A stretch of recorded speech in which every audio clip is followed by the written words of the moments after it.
তাহলে বাল বয়া থেকে লাভ নাই।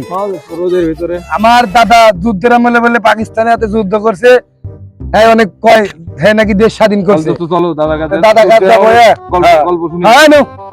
তাহলে দোস্তরে নিয়ে এই চলো, এই চলো 3 দোস্ত 4 দোস্ত নিয়ে যাই। না দোস্ত দাদা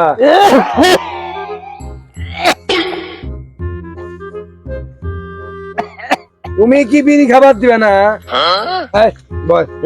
উল্টা কব্বরে চলে গেছে, আর বিড়ি খাবার দিবা না বা?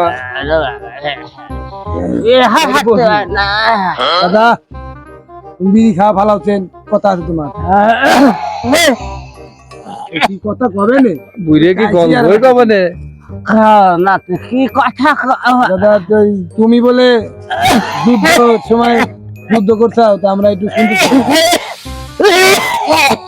দাদা সে আমরা যুদ্ধের গল্প শুনবার আইছি, তুমি যে বিড়ি খাওয়া শুরু করছো আর দেখ আসি গল্প আমার তো জীবনই বাঁচছে না।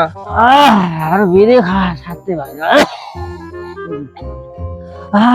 ও বলে শুনি, বিড়ি খাবার দাও। বিড়ি ফেলা দাও।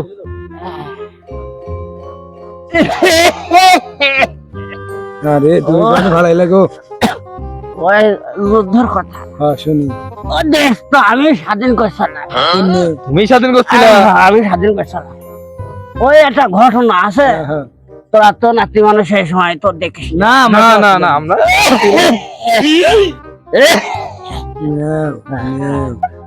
কাল বৈশাখী ঝড়ে কয়েকদিন গেল ঘর ভেঙে।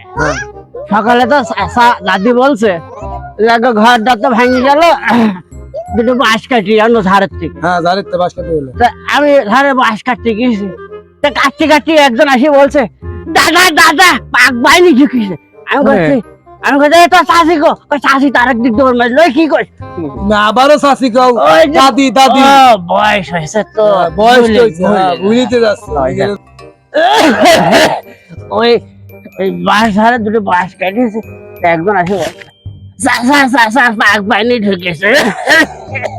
আমি তো চাষি চাষি জানে কোন দিক দৌড়বে না, কি করিস?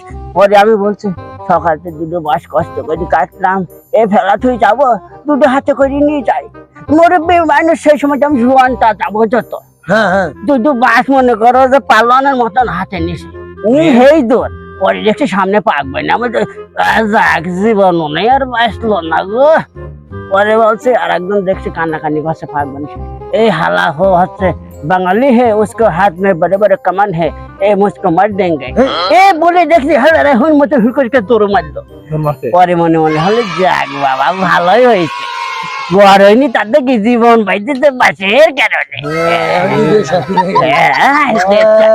স্বাধীন হয়ে গেল তো দেখ। আমি তো দেখ স্বাধীন করেছি।